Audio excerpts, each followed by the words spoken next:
ప్రేక్షకులందరికీ సో నమస్సుమాంజలి.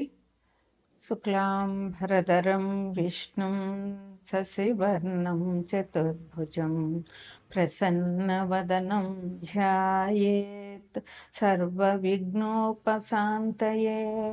అగజానన పద్మార్కం గజాననమహర్నిశం అనేకదంతం భక్తానాం ఏకదంతముపాస్మహే. ఏకదంతముపాస్మహే.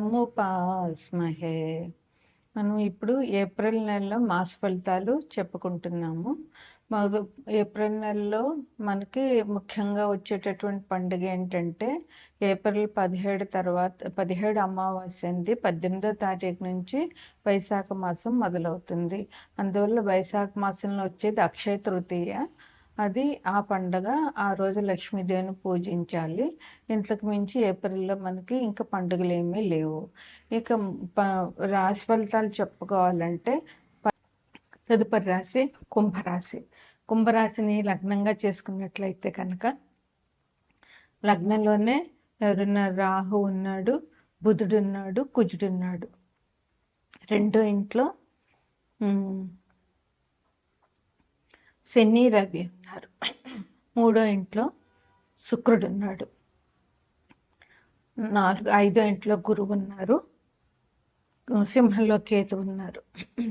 అయితే కుంభరాశికి అధిపతి శని. కుంభంలో ధనిష్ట 3-4 పాదాలు, శతభిషం 4 పాదాలు, పూర్వభాద్ర 1, 2, 3 పాదాలు ఉన్నాయి.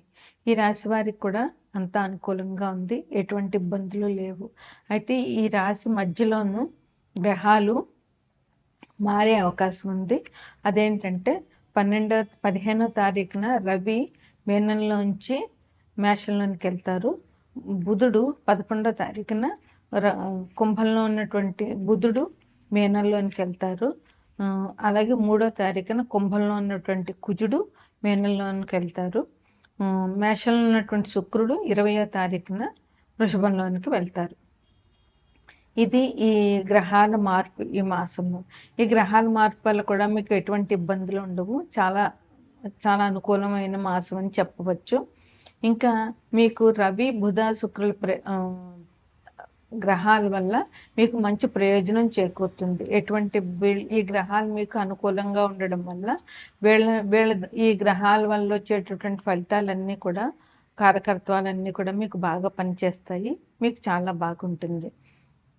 ఇంకా ఉద్యోగంలో ఉన్న వాళ్ళకి అధికారుల ప్రశంసలు ఉంటాయి. అధికారులు మిమ్మల్ని బాగా మెచ్చుకుంటారు.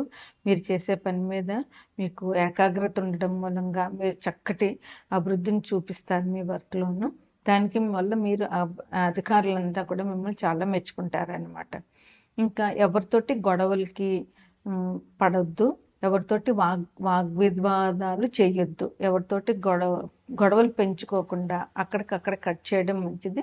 వాదించడం పెట్టుకోవద్దు ఎవరితోటి. వాళ్ళు ఏదన్నా అంటే కనుక ఒక నవ్వు నవ్వేయడం, వదిలేయడం చాలా మంచిది. మీకు ఆ వాగ్విదాలకు వెళ్ళారంటే మీకు ఇబ్బందులు ఈ మాసంలో తప్పకుండా ఉంటాయన్నమాట. ఇంకా వృత్తి ఉద్యోగాల్లో కూడా కొంచెం ఇబ్బందులు అంటే ఒత్తిడి, ఉద్యోగంలో ఒత్తిడి ఉంటుంది. ఆ ఒత్తిడి మూలంగా కూడా మీకు ఇబ్బందులు ఉంటాయి. అయితే ఒత్తిడిని అధిగమిస్తే కనుక మీకు చాలా బాగుంటుంది. ఇంకా ఔషధం, తప్పకుండా మందులు వేసుకోవాల్సిన అవసరం కలుగుతుంది ఈ మాసంలో. అందువల్ల ఆరోగ్య విషయంలో కొంచెం జాగ్రత్తగా ఉండండి. ఎటువంటి ఇబ్బందులు లేకుండా జాగ్రత్తగా ఉండండి. ఇంకా ఆధ్యాత్మిక కార్యక్రమాలు మీరు చేపడతారు ఇప్పుడు. ఎటువంటి దైవగానికి సంబంధించినటువంటి కార్యక్రమాలన్నీ కూడా మీరు ఈ మాసంలో చేయగలుగుతారనమాట.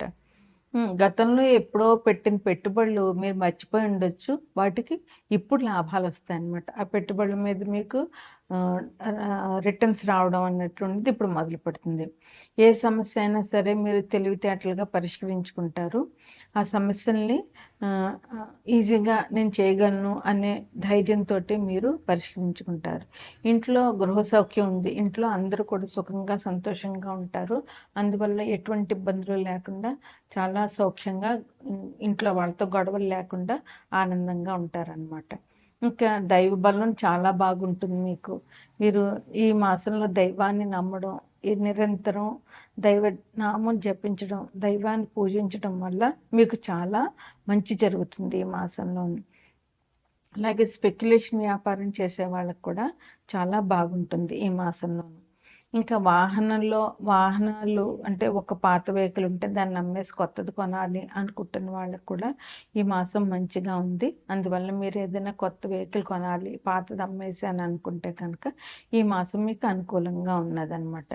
అట్లాగే ఉద్యోగస్తులు చెప్పాను కదా ఇందాకని, ప్రమోషన్తో కూడినటువంటి మార్పులు ఉంటాయి. అంటే మీ ప్రమోషన్తో మిమ్మల్ని డిప్యుటేషన్ మీద పంపించడము, ప్రమోషన్ తోటి మిమ్మల్ని ట్రాన్స్ఫర్ చేయడము, ఇట్లాంటివంటి బదిలీలు ఉంటే మీరు ఆనందంగా వెళ్ళొచ్చు. మంచి జరుగుతుంది మీకు దానివల్ల.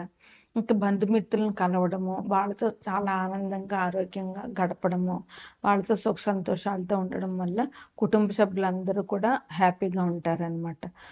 ఇంకా శుభమూలక ధన వ్యయం అంటే అది మీరు శుభకార్యాలు చేయడం మూలంగా మీకు ధనం ఖర్చు అవుతుంది. కానీ ఆ ధనం ఖర్చు అవ్వడం వల్ల మీకు మంచి జరుగుతుంది. ఎందువల్లంటే శుభకార్యాలంటే ఏ దేవాలయానికి విరాళం ఇచ్చారనుకోండి, అది చాలా మంచే తప్ప విరాళాలు ఇవ్వడము, లేదంటే ఎవరైనా పెళ్లి చేసుకుంటున్నామంటే వాళ్ళకి పెళ్లికి సంబంధించినటువంటి వస్తువులు ఇవ్వడము, ఇవన్నీ కూడా మంచి ఖర్చు. ఈ ఖర్చు వల్ల మీకు చాలా మంచి జరుగుతుంది. అందువల్ల మీకు మానసికంగా కూడా చాలా తృప్తి అనేటటువంటిది దొరుకుతుంది. అందువల్ల ఇలాంటి వ్యయం అయినా కూడా అది శుభ వ్యయమే అవుతుంది కనుక ఇలాంటి వ్యయం చేయడానికి సంకోచించకుండా మీరు చేతనైనంత వరకు మీరు నలుగురికి సహాయం చేయండి. ఇక ఏప్రిల్ 17వ తారీఖు అమావాస్య అయింది. ఏప్రిల్ 18వ తారీఖు నుంచి వైశాఖ మాసం వస్తుంది. వైశాఖ మాసంలో తృతీయ 3వ రోజుని అక్షయ తృతీయ పండుగ ఉంటుంది. ఆ రోజు లక్ష్మీ నరసింహస్వామికి గంధంతో అలంకరిస్తారు. అది చాలా మంచిది. అందరూ కూడా ఆ రోజు ఈ రాశి వారే కాదు, అన్ని రాశుల వారు కూడా సాధ్యమైనంత వరకు వెళ్ళి లక్ష్మీ నరసింహస్వామి దర్శనం చేసుకుని ఆయన ఆశీస్సులు పొందండి. ఇది ఈ మాసంలో మీకు శుభాశుభ ఫలితాలు. మకర రాశికి అధిపతి శని భగవానుడు. మకర రాశిని లగ్నంగా చేసుకున్నట్లయితే రెండో ఇంట్లో అంటే కుంభంలో రాహు, బుధుడు, కుజుడు ఉన్నారు. మూడో ఇంట్లో శని, రవి ఉన్నారు. నాలుగో ఇంట్లో శుక్రుడు ఉన్నారు. 6 ఇంట్లో గురువు ఉన్నారు. 8వ ఇంట్లో కేతు ఉన్నారు. అయితే ఇది మకర రాశికి రెండో ఇంట్లో రాహు, బుధుడు, కుజుడు ఉన్నారు కనుక ఇవి అన్ని పాపగ్రహాలే. అందువల్ల చాలా జాగ్రత్తగా మాట్లాడేటప్పుడైనా ఎప్పుడైనా జాగ్రత్తగా ఉండాలి. మూడో ఇంట్లో శని, రవి ఉన్నారు కనుక వీళ్ళకి కొంచెం ఇబ్బందులు అనేటటువంటి తప్పకుండా ఉంటాయి.